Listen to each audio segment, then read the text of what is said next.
Good morning, everybody. I will resume my lecture today.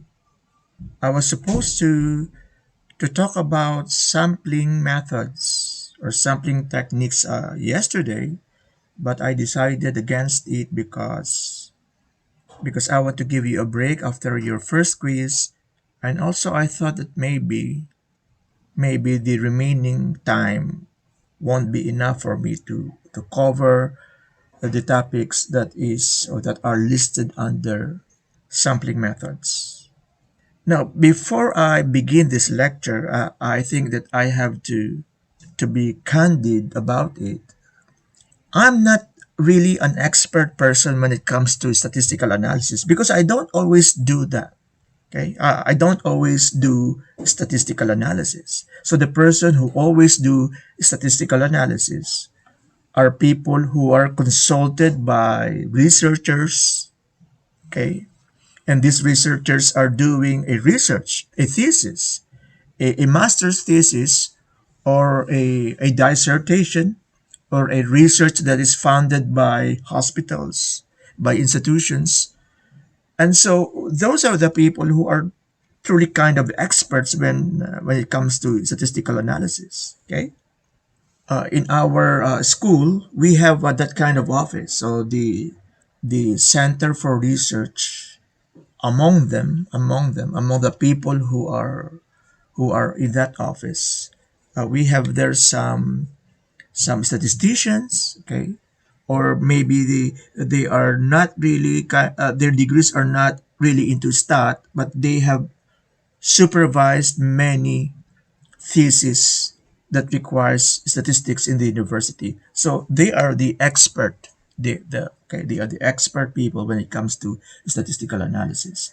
So the the stat that I used in the university basically are the stat that I need to present information about the results of your exams. Okay, so that's basically what I am using statistics for.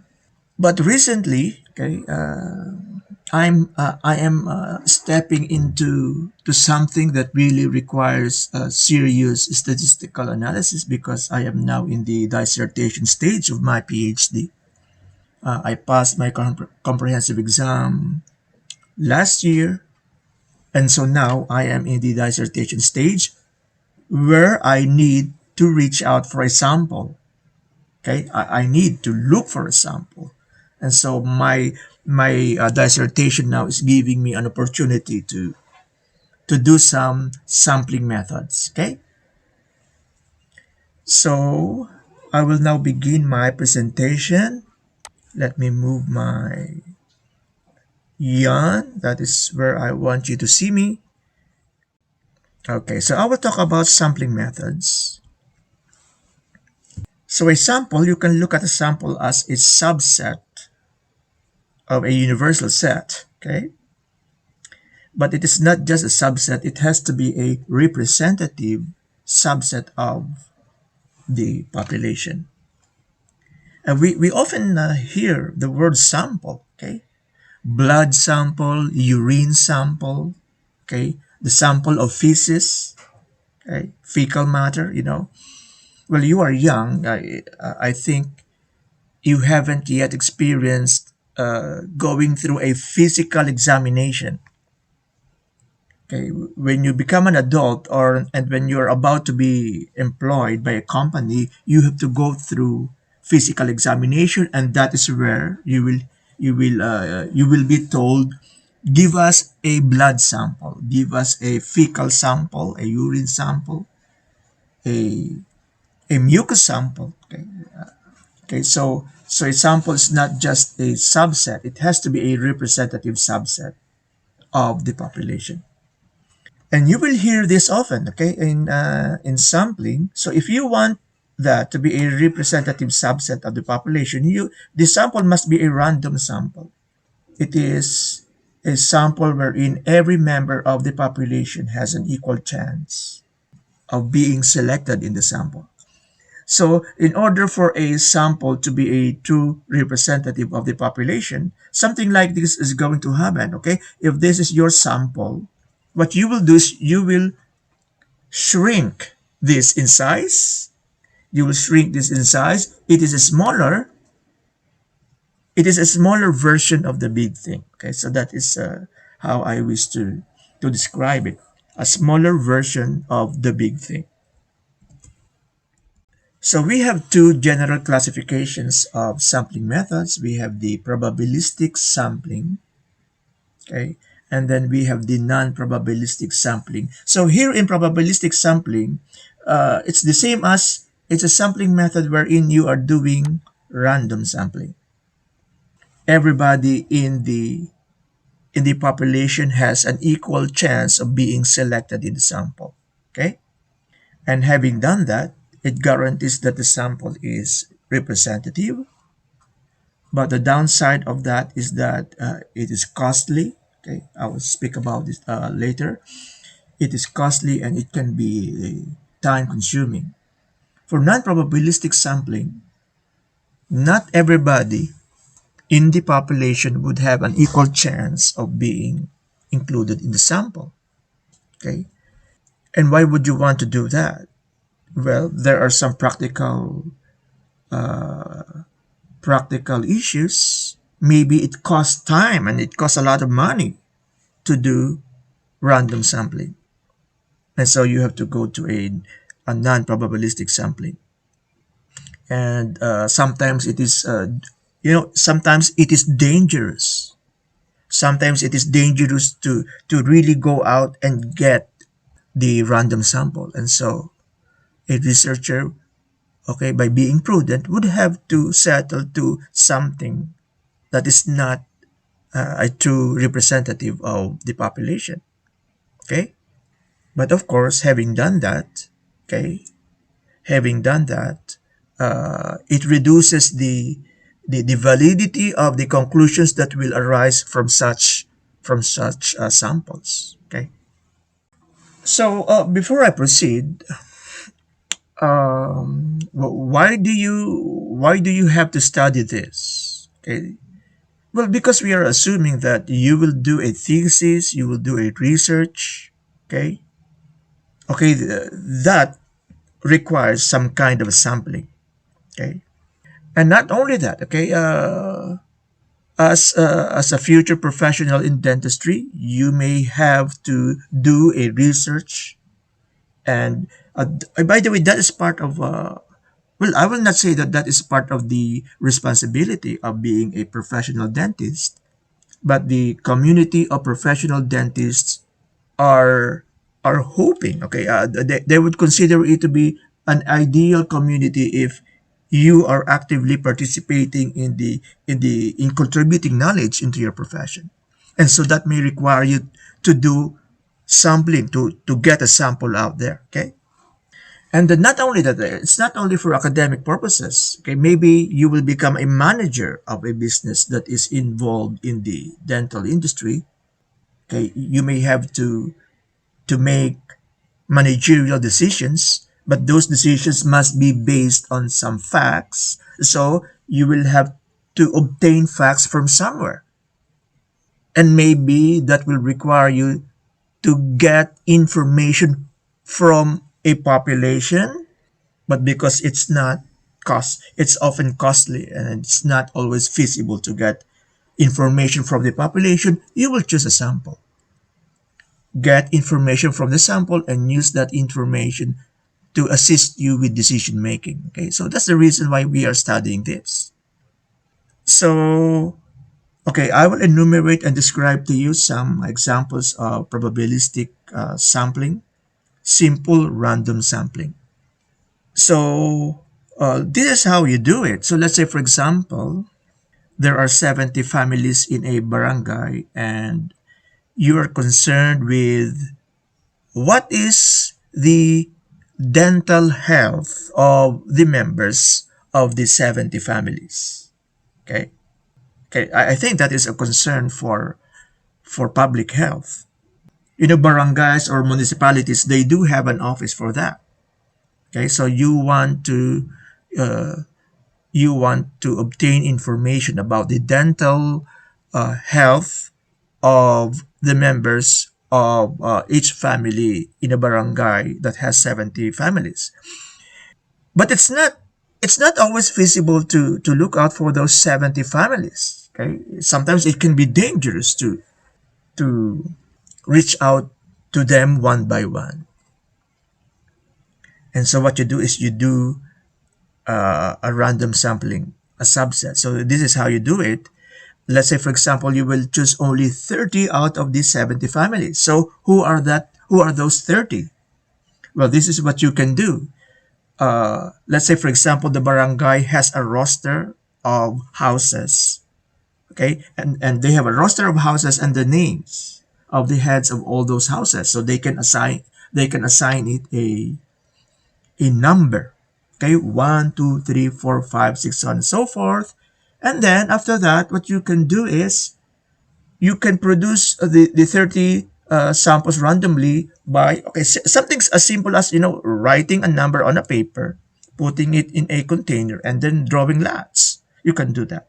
I mean, that was how we used to do it in the old days. Or you can use a calculator. I think a calculator has a function to generate a random number. Or something like this. Yeah, in your Excel, you have this function, a random number between 1 to 100. So in this case, a random number between 1 to 70, okay? And you can produce, and this function will choose 10, or you can make it, you can do something so that it will choose 30. And so writing this function in the Excel will help you produce a list of random numbers.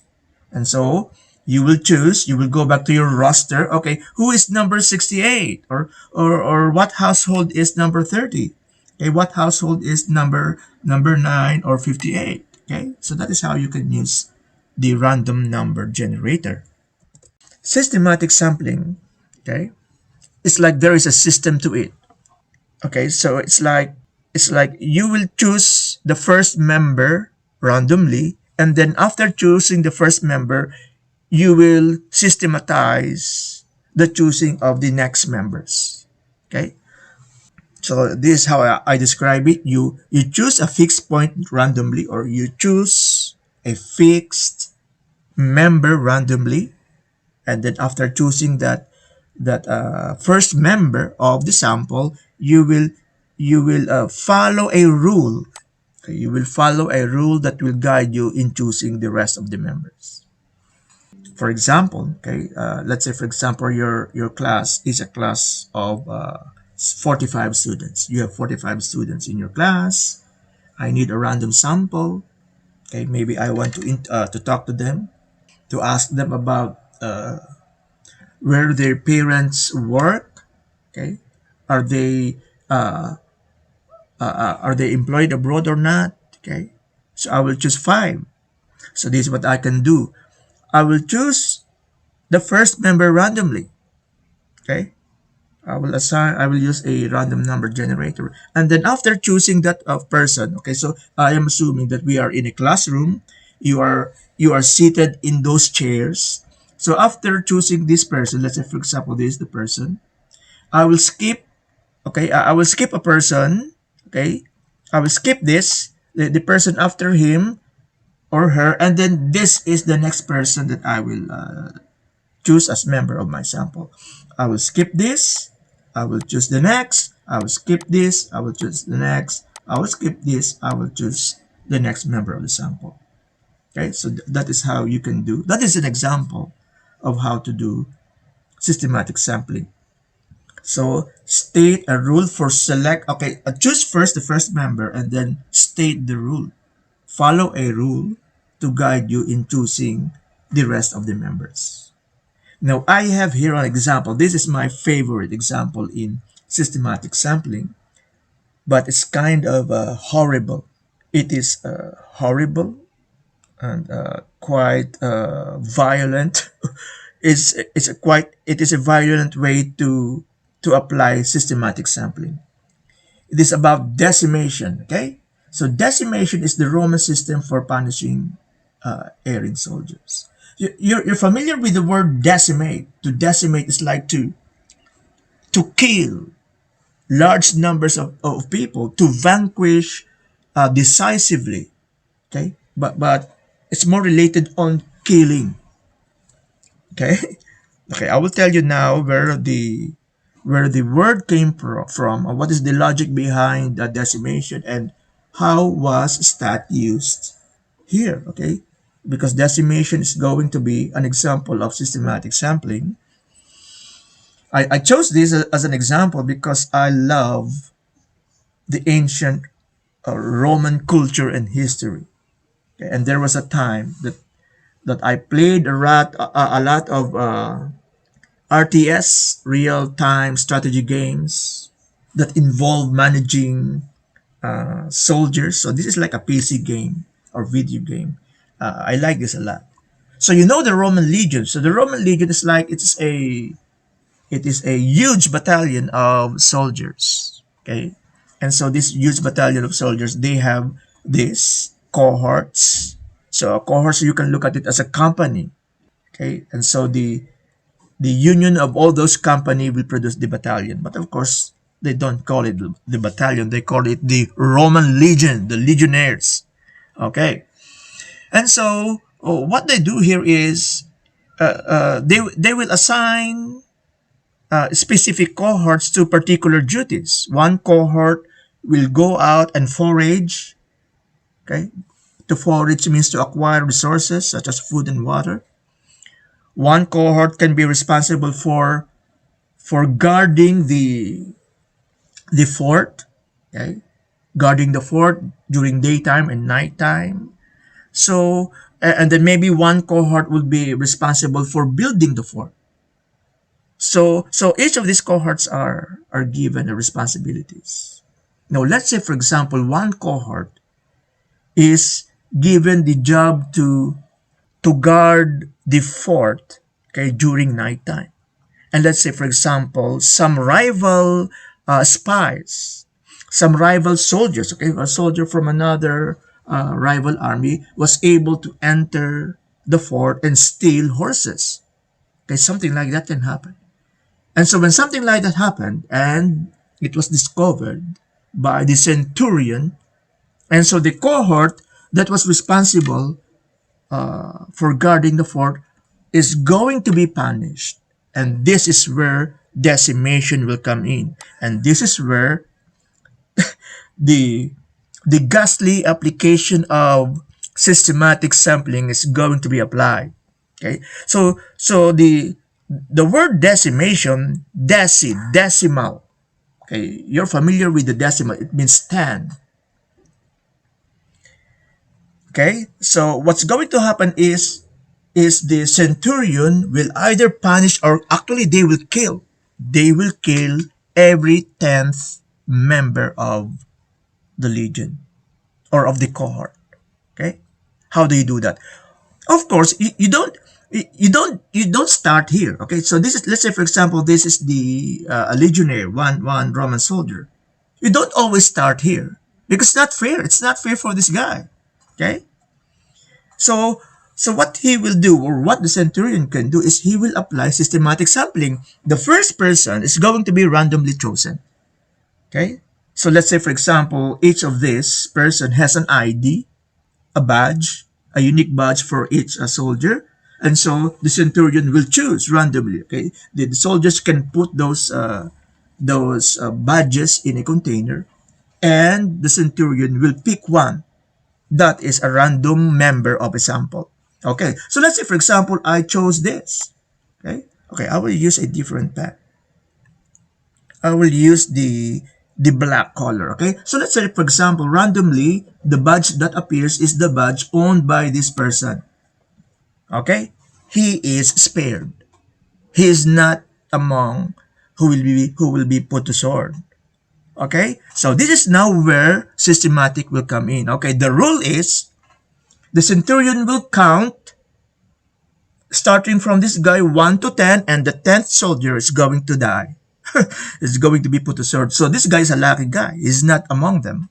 So after this, I will count 1, 2, 3, 4, 5, 6, 7, 8, 9, 10, dead.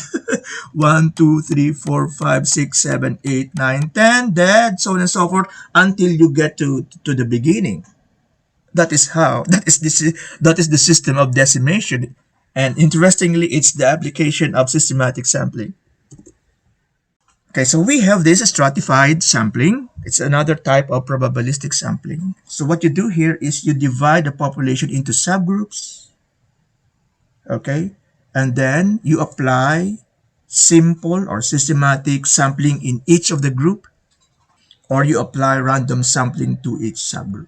So let's say, for example, I am interested to study the state of let's say, for example, the eating habits of our students. Okay, so I can do stratified sampling. Okay, I can divide the population into courses. Okay, you have the nursing students from nursing or colleges, college of the dentistry, college of nursing, so on and so forth, and then I will randomly choose a student from those colleges, or I can divide them according to year levels, okay, and then select randomly the members of the sample from each year level. Cluster sampling. Okay, so cluster sampling is like a stratified sampling. Okay, you are grouping. Okay, so this is the difference. Okay, I will speak about the difference later. Okay, so again, the population is divided into groups. Okay, okay, I will choose my ink. Okay, where's my pen? Pineapple pen? Yan. I will choose the red. Diba? Yan, yan, yan. So random sampling is applied to each cluster. Okay. So, or random sampling is applied to each group. Okay. So where do you apply this? Because this one looks like this is like similar to stratified sampling. Okay. It's something like this. When the population is located in a particular place and it's easy to manage that population, you do stratified sampling. Okay. Okay, so you can do that, for example, in a community of students in LPU, or if you are employed in a hospital. Okay, you can divide them according uh, to their departments. Okay, you have many departments in hospitals, so you can do stratified sampling. You do stratified sampling in environments where the population is located in a specific place. Okay, but cluster sampling, okay, this is often applied to subjects where they are distributed in a wide geographical space. Okay, and wide geographical space. Okay, and in that space, there are places wherein there are people who who share a common characteristic, or they are somewhat homogeneous. Okay, and so okay, I have here a comment. It is applied to subjects. Okay, I'm talking about the members, the potential members of the sample, apply to subjects with natural grouping. Okay, example. Let's say, for example, you are interested in conducting a poll, a survey about preferences. Okay, preferences for their candidates. Well, you can divide the entire population into cities. Okay, into cities or into provinces. Okay, you can divide the population according to sexes. Okay, and then choose a sample from each sex. Okay, look at the schools. Okay, so we have a natural grouping for schools. We have a private school and we have a public school. Okay, we also have a natural grouping for schools in relation to are you a sectarian school or not? A sectarian school is something like it's a school that is run, for example, by the Roman Catholic Church.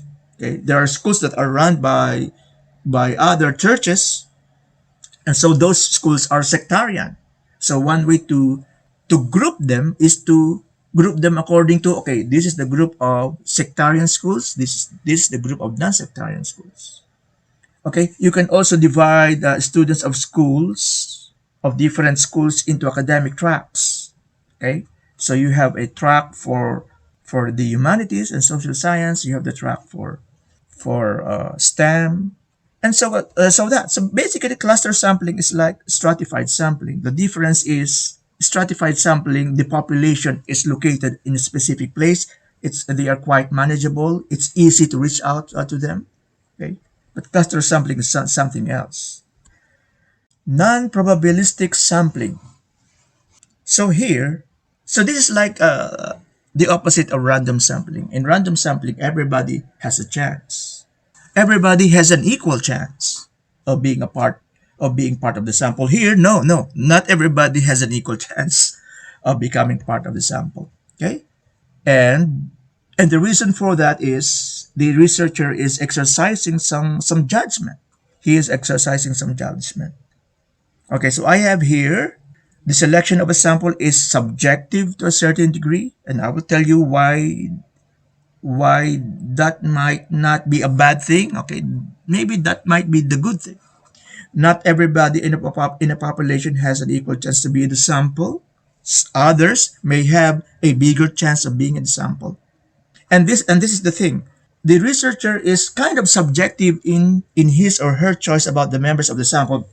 That is because he has some kind of previous knowledge. He has some kind of a previous knowledge about where to get the members, where those members will give him relevant information.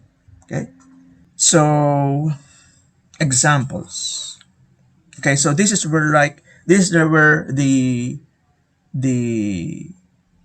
the choice of the members of the sample is guided by previous knowledge. So let's say, for example, you're concerned about the what are the sexual behavioral practices or habits of the members of the population.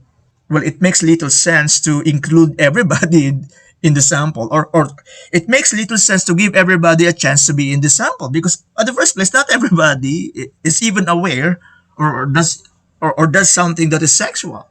Okay, kids rarely, they have a little idea of what it is. Okay, and so you don't expect them.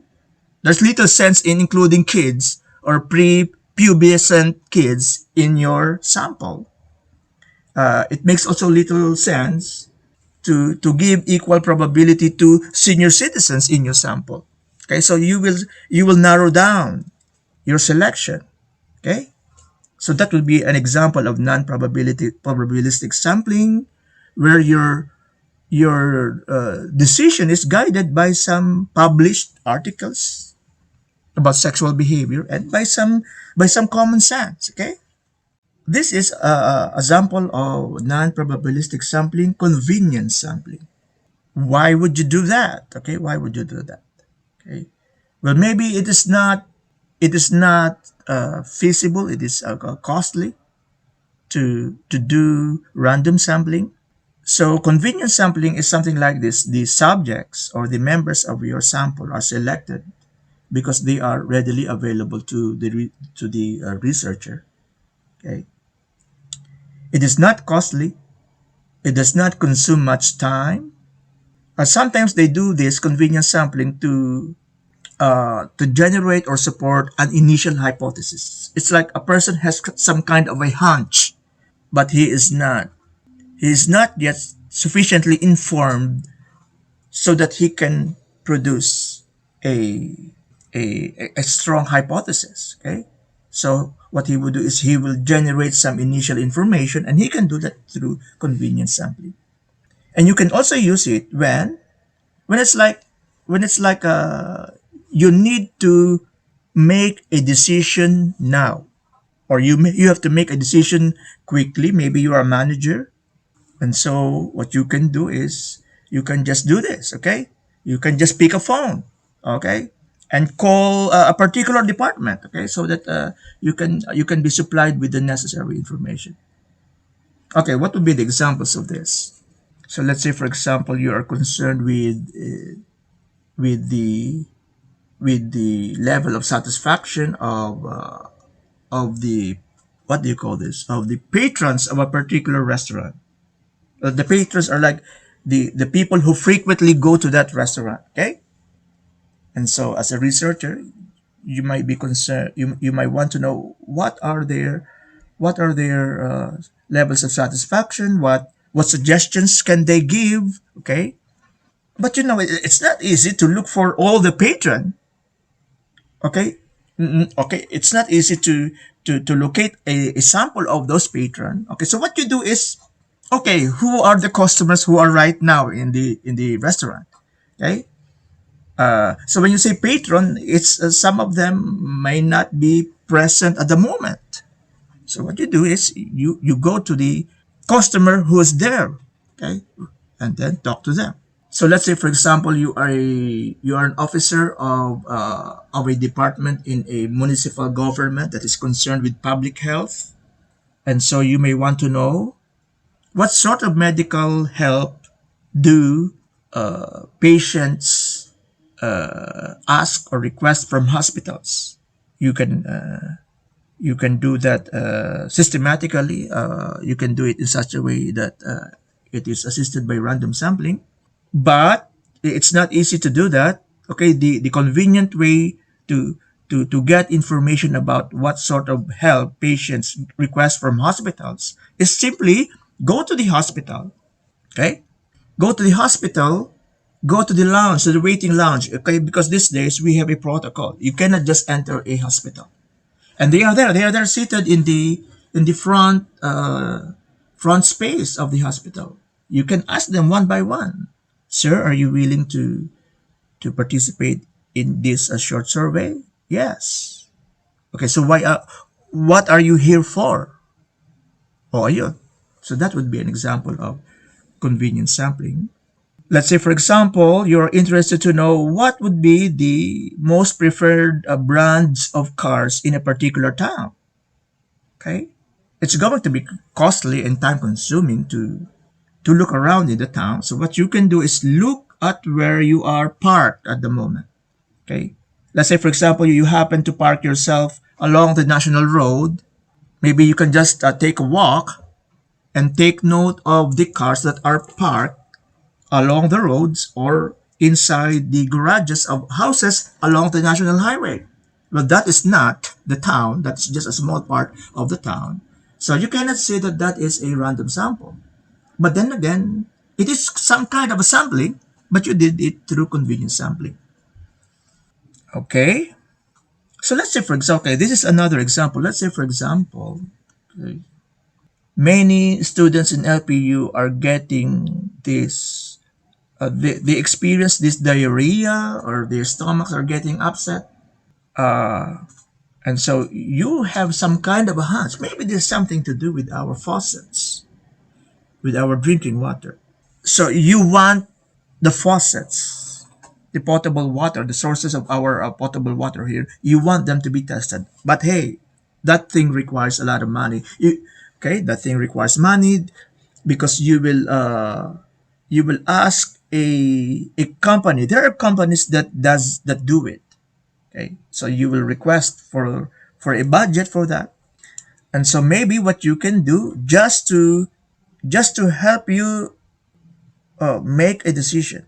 Okay, am I going forward with asking for a budget from the management of LPU? Well, what you can do is you can ask someone from our college of camp college of medical camp. What does camp stand for?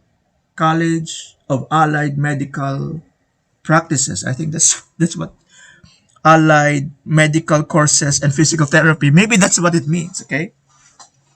Okay, maybe, and then you can ask a senior college student, hey, can you test this particular faucet?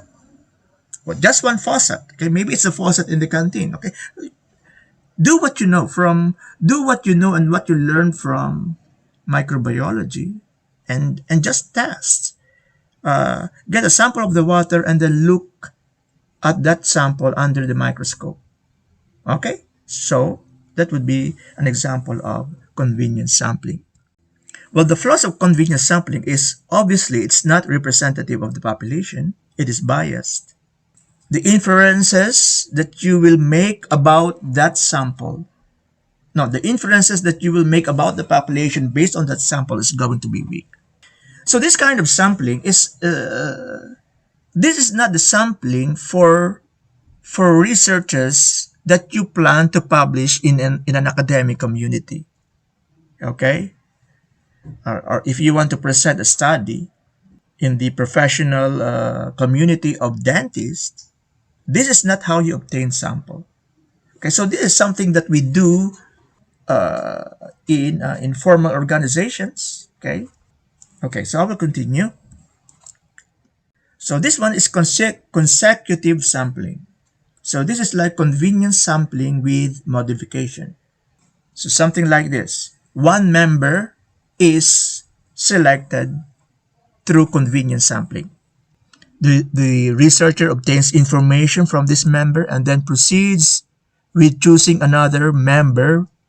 Okay, he will proceed in choosing the next member based on that first member. Okay, how do you do it? So this one is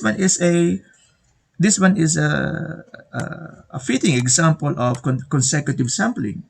So let's say, for example, again, the municipal government of Batangas City is interested to know about the complaints and suggestions of people who go there in the Grand Terminal. So how do you begin it? Well, let's see. This is how we can do it. I will begin by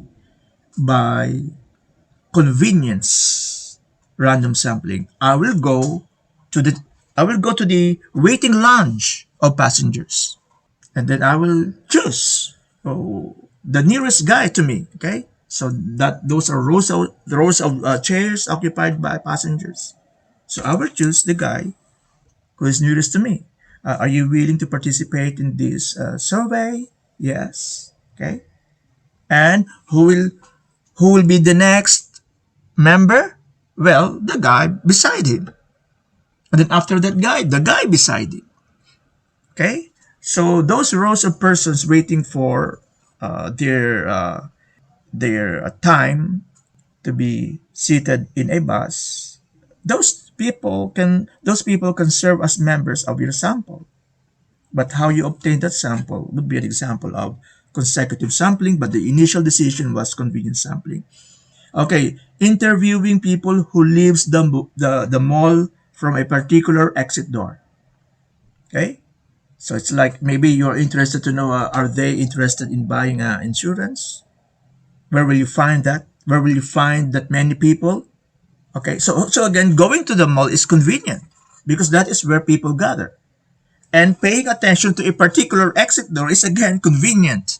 Okay, and then whoever exits the door, okay, one by one, okay, that is how you will choose the members of this sample. People are lined up waiting for their turn in the ATM. Okay, naturally, the most convenient person to first ask is the person at the rear because you will not become a disturbance to the line.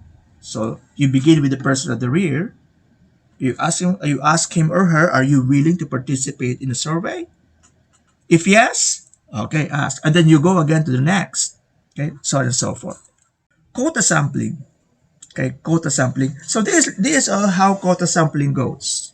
It is some kind of a cluster or stratified sampling, but not everybody has an equal chance of being included in the sample. Okay, so this is like you have to use proportionate representation. So let's say, for example, LPU. So the natural stratification would be to divide them according to colleges. Okay. Okay, I will divide them according to colleges. Now this is where the quota will come in. Okay. I will decide on the number of members that will come from the College of Nursing, from the College of Dentistry, etc., etc. Okay, but the number, okay, the quota, that's the quota, that's the quota. And the quota will be determined by the proportionate size of the students in college of from each college in relation to the entire population of students in the university. Okay, so by setting the quota for every college, okay, you are not giving everybody an equal chance to be a member of the sample. Okay, so this is my example. This is how you do proportionate stratified cluster sampling. We know that in LPU, women outnumber men. So we cannot give everybody. It's like hey, you cannot give everybody an equal chance to be in the sample. So this is how you do quota sampling, okay? So the population, let's say for example, is 120 students. The males are only 15. The women are only 105. No, so okay, they occupy the large part of the population. Okay, so what is the ratio of men to the entire population? It's 13%. For women, it's 87%. Okay? Now you need a sample of 50 students. Okay, so what you do is you will group this into two. Okay? So this will be the group of female students. These are the group of male students. Now, this is where the quota will come in. I will assign or I will collect two members from the male group and 48 members from the women's group. Why? Well, because there are more women in the population. Okay, and there are fewer men in the population. Okay, so in a way there is logic here. Okay, there's logic here, and the logic I think here is reasonable. Purposive sampling. Okay, okay. I spoke about my dissertation. I'm still working. In fact, I'm not. I have not even. My research has not even taken off really. I'm still on the proposal stage, writing the formal research proposal. Okay, I am mentioning that because this is the type of sampling that I am using. So purposive sampling or judgmental sampling. Sampling is based on researcher's previous knowledge. The researcher has an authority or exclusive knowledge about where to find the sample that will give rich information. Okay, the dissertation that I wish to make is I want to study the nurturing and development of gifted math students in our country. Okay? Now, if you will undertake that in the manner that is suggested by probabilistic probabilistic sampling, that's going to be an expensive undertaking. It's going to be costly, and it will take a long time to get that done. So I cannot and will not do it through probabilistic sampling. Okay. Okay, so we're talking here about gifted students. I know where to find them. I know where to find them. Okay? The place where to find those gifted math students are or is the Philippine International Mathematics Olympiad team. So yearly, we have the International Mathematics Olympiad contest. It's like an Olympics. It's participated by students from junior and senior high schools. Okay, and we are sending students there, 6 students annually. Okay, so that is where I will get my sample. Okay, they will be my sample. So that is some kind of a purposive sampling. Okay, let's say for example, you want to study the development and training of sculptors and artists. Okay, so this is what you can do. You will go to Angono Rizal or Paete Laguna because those are the places where artists and sculptors abound. Okay, Angono Rizal, man, mural painting on a canvas, that is like a common skill in that in this municipality, Angono Rizal. You will find here a lot of artists. And Paete Laguna, this is known for people who are working on wood. Okay, so that would be an example of purposive sampling. You know where to look for this. Okay, even though the population ought to be the entire Philippine population, because you know where to find them, and you know who are the people who can give rich information about the development and training of artists and sculptors. This is where you go. Okay, let's say for example you are interested in studying the habits and training of effective teachers in elementary grade school. Okay, so what do? If you were to think of the entire population of teachers and look for a representative sample, hey, that's not easy to do. Okay? Your study can immediately take off if this is what you do. You will focus on the list of teachers who are being awarded this award, Metrobank Teacher Awardees. So Metrobank Foundation, they always give this a year. Okay, they always choose outstanding teachers. Okay, and so that is what you can do. You go straight to this list. Okay, so that again is purposive sampling. Snowballing sampling. Snowball.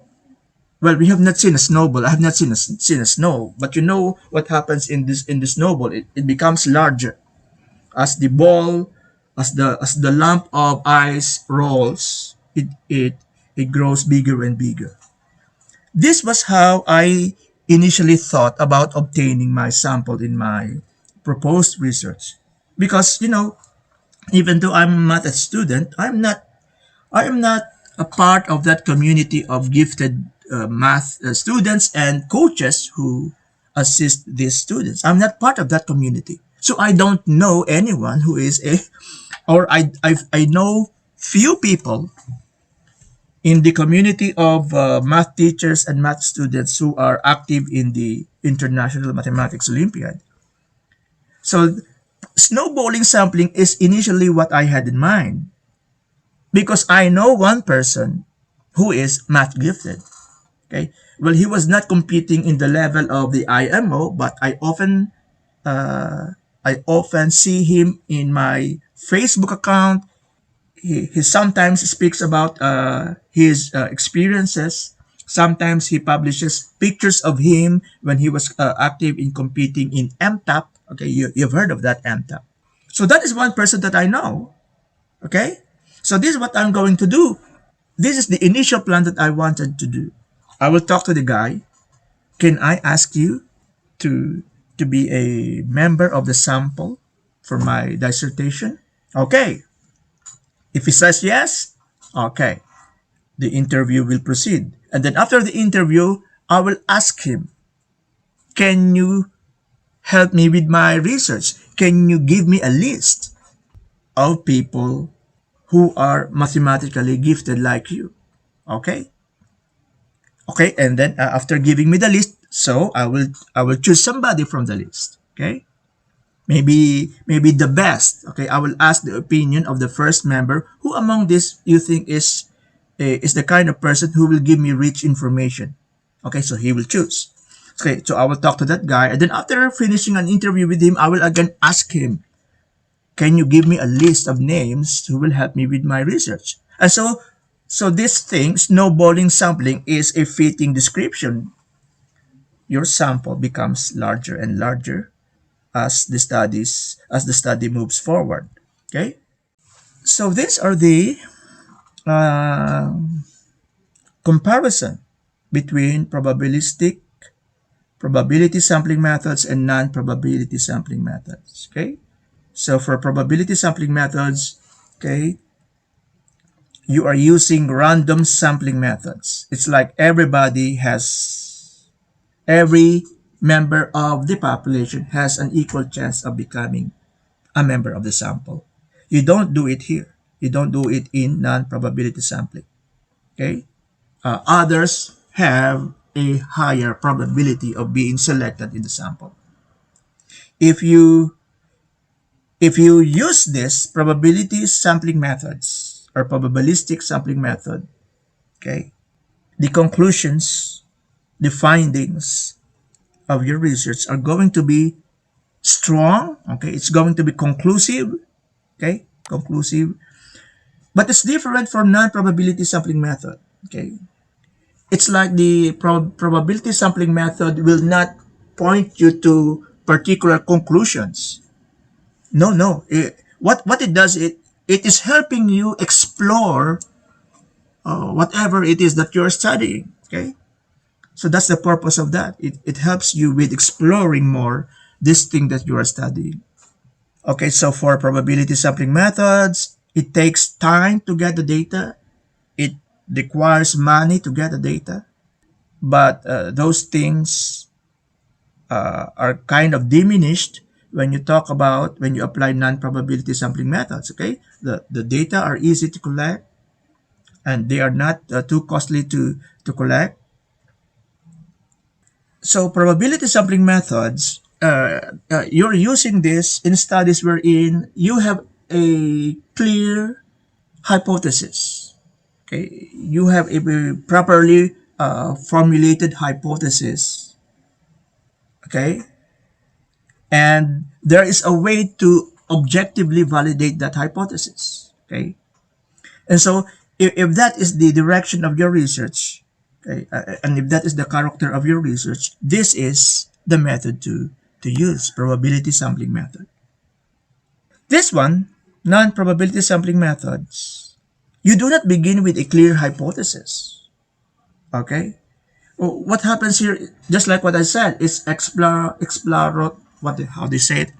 Again, you are dentist. You know why I am speaking badly today. I'm always speaking badly because I am not used to my dentures. Okay, so unlike probability sampling method, in non-probability sampling method, the hypothesis is not clear.